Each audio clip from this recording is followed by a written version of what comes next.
OK, that is true. We're going to move on to our next question. You might actually remember this one. We tried to debate it on our last show in Birmingham, but then we didn't. So better late than never, really.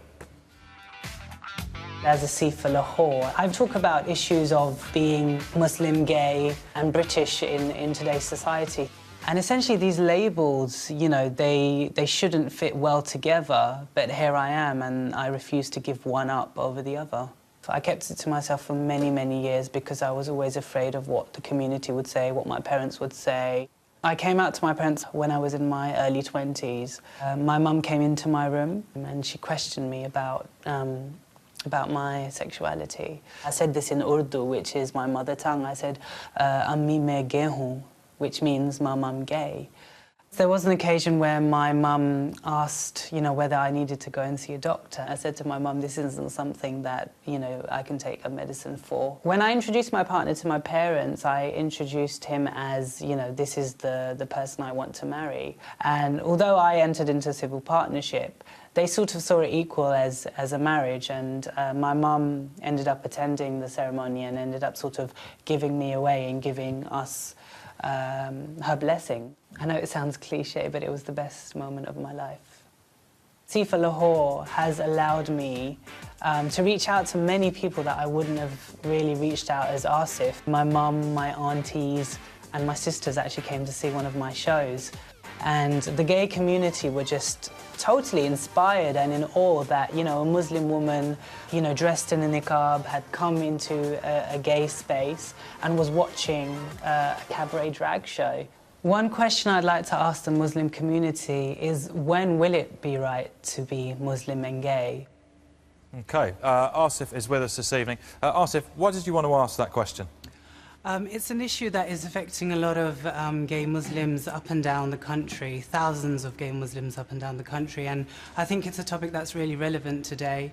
It's a topic that doesn't get discussed on any level, continuously gets brushed underneath the carpet, and I'd like to get it discussed today. OK. Amy, what do you think? Will it ever be all right? I think it's absolutely all right. I think Asif is incredibly inspiring, and to hear your story, especially about your family being so loving and gentle with you, is just wonderful. Of course it's okay to be gay and Muslim and Christian and non-religious and whatever. You know, this is the 21st century, and you know, not only do we have the laws to support this equality, we also have changed a lot of hearts and minds in this country in the past 20 years about issues around equality. You know, we're looking at a really fantastic weekend ahead. On Saturday, we're going to have the first equal marriages taking place here in the UK, and I think it's a really proud moment for the country. OK. Abdullah, what's your position on this? Well, the Islamic position is that we don't label people by their sexuality or their nationality or their race. This label was invented in the Victorian era. As soon as you discriminate them by label, you discriminated them. In Islam, we don't have a title or identity called you're gay, homosexual, heterosexual. It's just humans.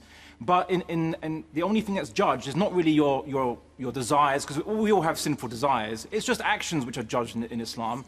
And, you know, in Islamic theology, there are many actions which are sinful, there are many actions which are permitted. And so we don't really say that you can't be gay and Muslim, because we don't recognize the term gay, or we don't make that discrimination between, you know, heterosexual, homosexual. This is all artificial. We're all just human. We shouldn't discriminate or judge someone or label someone, because that's when the discrimination begins. OK. So I'm slightly confused. Would you, therefore, describe Asif as sinful? You know what he does in the privacy of his own home is not really my concern. I'm just saying, no, but wait, look, I don't know what he does in the privacy of his own home. It's not my concern. It's not my business. And if you want a judgment, you can refer it to God. I'm not God. I'm just a human being, like anybody else, a sinful human being. Okay? But that being said, yeah, Islamic theology says that there are certain actions like drinking alcohol, eating pork, and engaging in same-gender intercourse or different gender intercourse outside of marriage, these are all sinful actions. right? But you can still be a Muslim and do sinful actions. It's your belief that determines whether you are Muslim or not. But I will say this, the real intolerance, I think, and this is an issue I heard earlier on, was I think it's a bit rich that Maajid Nawaz, he says that you can't profile young people, just because they have hoodies or whatever, but his organization profiles Muslims who have orthodox beliefs, and he calls them extremists, and he's a government-funded stooge attacking Muslims. That's all his organization ever does. OK. Maajid? That was really interesting, because actually what we're talking about is something completely different, but if I can just give a couple of seconds on that, and actually get back to the subject matter. Where Quilliam doesn't profile Muslims, that's why I've been sitting here speaking against profiling, and we're not government funded. Now back to the subject.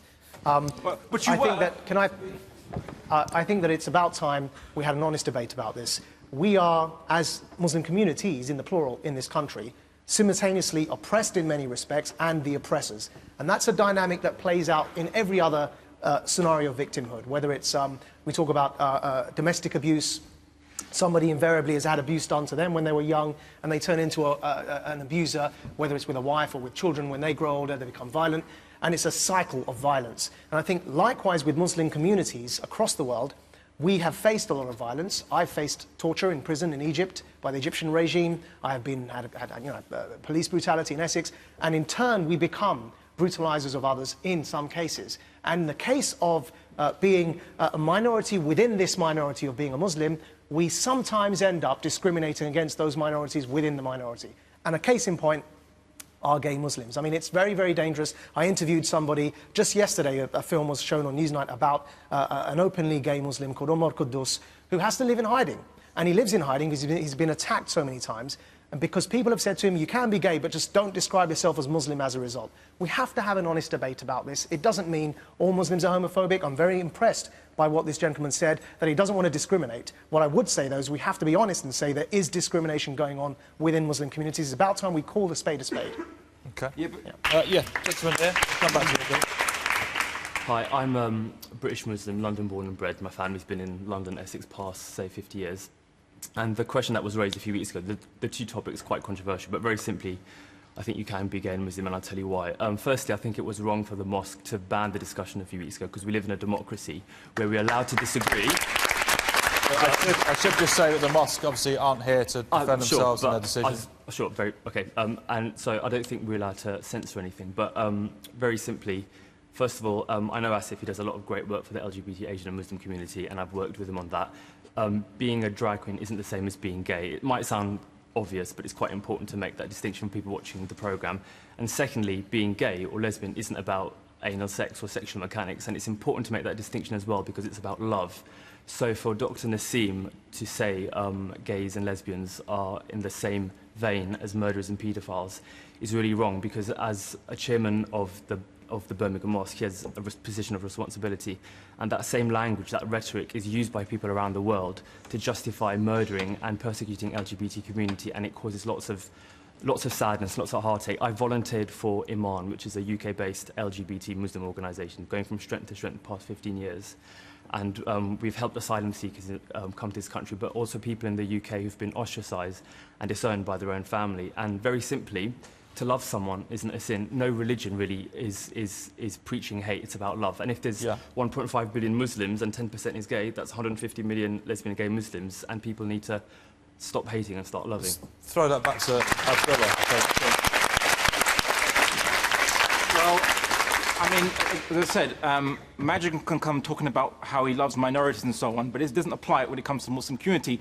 He tells the government that certain beliefs are extremist. These are mainstream Muslim beliefs. Abdullah, let's stick to what we're talking about. Sure. Please. Including in this is the belief in Islamic theology that what is sinful, what is not sinful acts, and to believe in mainstream beliefs, which is okay. So if I believe that same gender physical intercourse is sin, doesn't make me extremist, right? There are Christians that believe this, there are Jews that believe this. I believe this, but don't ask me to start judging people, because I'm not here to judge anyone. I'll be judged on their judgment along with everybody else, right? The issue is you should not be called extremist for just holding mainstream beliefs. And that's the problem, is that people that hold these beliefs, and not harming anyone, not attacking anyone, they're just holding these beliefs, they're being treated as outcasts, renegades, dare I say modern-day heretics by government-funded stooges like Maajid Nawaz. Can I come in with some message from home? Hang on, let me speak up for people at home.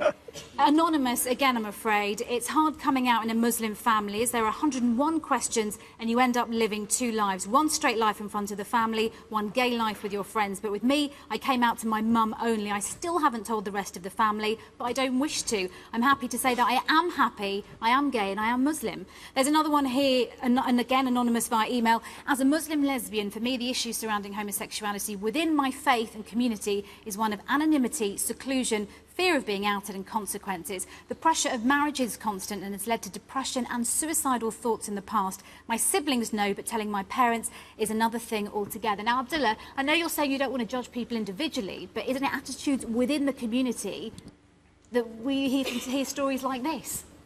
Well, I think you have to understand a bit more about Islamic theology. Okay, all Muslims, they're human, and we all commit sins, every single one of us. In Islamic theology, you're not allowed to express your sins. So if someone drinks alcohol, eats pork, or whatever, you don't say, I've done this and whatever. You just keep it to yourself, because we're not meant to be proud of our sins. We all do sins, we all know this, but you shouldn't be, as a Muslim anyway, you shouldn't be saying, oh, I must come out to the closet. Who said you must come out of the closet about every single thing you do in your private life? Just, you know, I don't tell everyone about my private life. I don't feel I have to come out the closet and tell people about my private life. You choose to eat pork, or you choose to drink alcohol. You do not choose to be gay. And it's just so... Your views are so you're... Like, if you want to live your life by a book that's, you know, just ancient, it's just so... beyond the views are outdated. You've made a confusion between two things, though. In any religion, and I actually think it's bad that we're debating whether Muslims should be gay or not. It should be, why can you not be religious and gay? Can I briefly clarify that? Can I just very briefly clarify that? It's about being religious and gay. No, being gay, it refers to emotions and feelings, right? That's different from actions. All right? We're talking about actions. I'm not saying about feelings. In Islam, feelings are not sinful. Right? Your feelings are not sinful, right? Actions determine whether you are a good person or a bad person. That is all we're saying. Being gay is not bad. And when you're gay and you're attracted to someone... That's not what I'm saying. We don't even have that classification. We don't even label the people to discriminate them. You're the one that's discriminating them by saying, you're different from other human beings, you are gay, you're heterosexual. We don't even make that discrimination. You're the one that actually does Because you don't even acknowledge it. That's even worse. No, I treat them as humans. Okay. We're all human beings. All right, yes, lady here. LGBT issues. He actually came out and said that the censorship that happened on BBC Free Speech 2 weeks ago was not only an attack on LGBT people, but also an attack on Muslims and the integrity of Muslims, and then propagating the idea that Muslims cannot have a debate that's free and open and tolerant.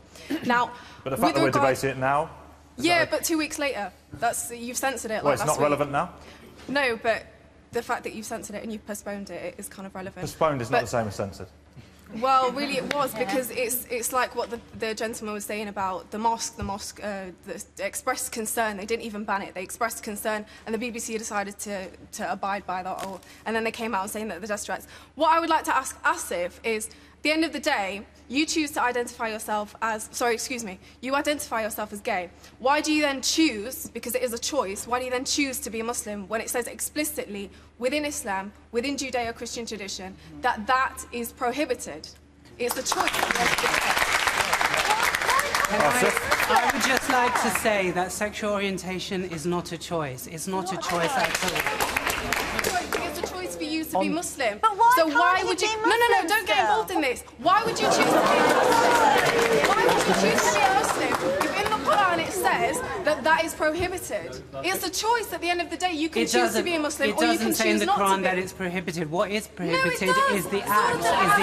Surah Al-Araf, I can give you the ayah that it says it in. I am not here to talk about that one act. What I am here to talk about... Let Asif speak, please. Let Asif speak. Let him respond to your question.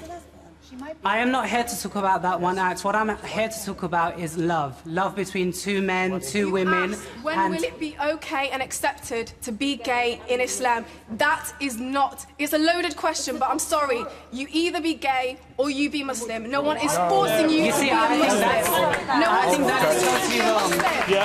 Yeah, lady here in the blue. I think that is totally wrong. I mean, I was brought up in an Islamic household. I'm from an Islamic community. I'm from a very conservative Pakistani community. If my mum and dad can accept me, why can't the wider community accept me for who I am? This lady in the blue, and then we'll come to Muslim. I personally think that the question you're asking is when will the Muslim community accept you as a gay person, accept gay or homosexuality? The thing is, homosexuality is not accepted in Islam, so the Muslim community will never accept homosexuality in a whole. But you being gay, not on a judgmental level, you can be gay, but then at the same time, if you choose to follow a religion which prohibits homosexuality, then you can't turn around and ask when will they accept for you to be gay. Can I just say then? Yeah. Can I just say, what are people like me meant to do then? You know, gay teenagers, the suicide rate is going up, homophobic crime is going unreported, and it's because of attitudes like this that is causing people like me such dilemma. I mean, I will speak out and continue to speak out, and you're right to identify however you want, because what we're hearing right now is, and you guys can also think whatever you want, the danger with literalism is in insisting that there is only one interpretation and one way of doing things. If we take that literally, if we take literalism literally, then only 200 years ago, slavery was accepted and justified by religion. Let me finish.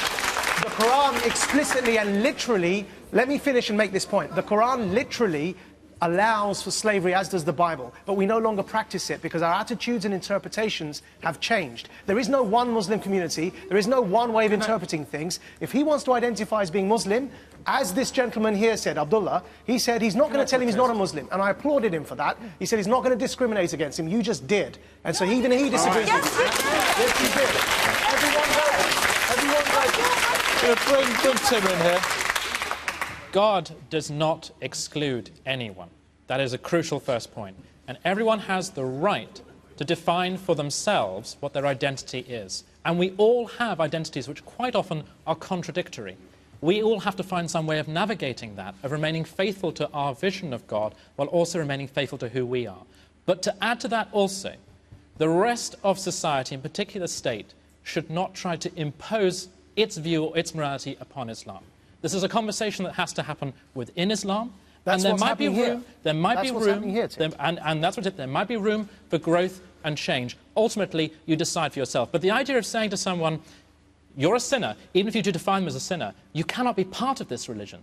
That to me is anti-God, because that's a decision that God makes, not you, not you. Yeah. To what you said about interpretation, you're pushing the idea that there is no true interpretation of Islam. By that exact logic, you're saying that the people, the extremists, right, their interpretation of religion is also valid. There is mainstream Islam. There are things that are universally accepted within Islam. For example, the gentleman brought up the idea of drinking, of doing drugs. You know, those things are prohibited within Islam. I can choose not to do them, or I can. But for me to go out and say, I'm a Muslim and I drink and that should be accepted, that's not religion. That's not what you're subscribing to.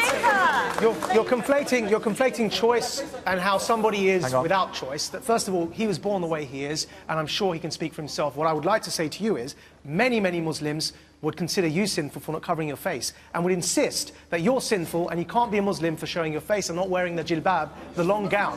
So at the end of the day, this is all interpreted. And just as you've got the right, in fact, they'd also... Please, let me respond to you, please. No, because you're going into all I'm talking about interpretation. Can I just finish my point? Go ahead, They would also say that you shouldn't be speaking in front of men, you shouldn't be on television.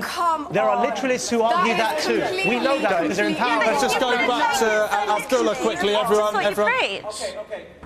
Osama bin Laden was asked, right, he was asked, why did you go against the Islamic prohibitions of killing women and children? And he says, the law's not set in stone. He's a modernist. Osama bin Laden is a reinterpretationist, modernist. He believes in different interpretation of Islam. You can reinterpret it. It's the same mentality that Maajid Nawaz has to reinterpret scripture when it suits him. In Islam, we believe in rules, we believe in principles. You can't just change those things. You can't just change those things when it suits you. Okay, Abdullah. Yes, you've been very patient. I think the real question we should be asking ourselves is, when will religion accept homosexuality? Because to narrow it down to Muslims is not actually doing anyone any favours. Because...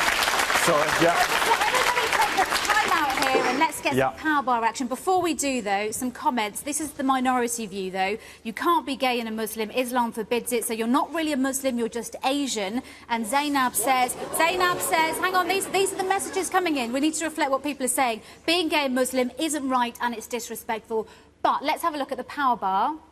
71% of people at home watching online say, yes, it's all right to be gay and Muslim, so that is a majority. Gentleman up here, yeah.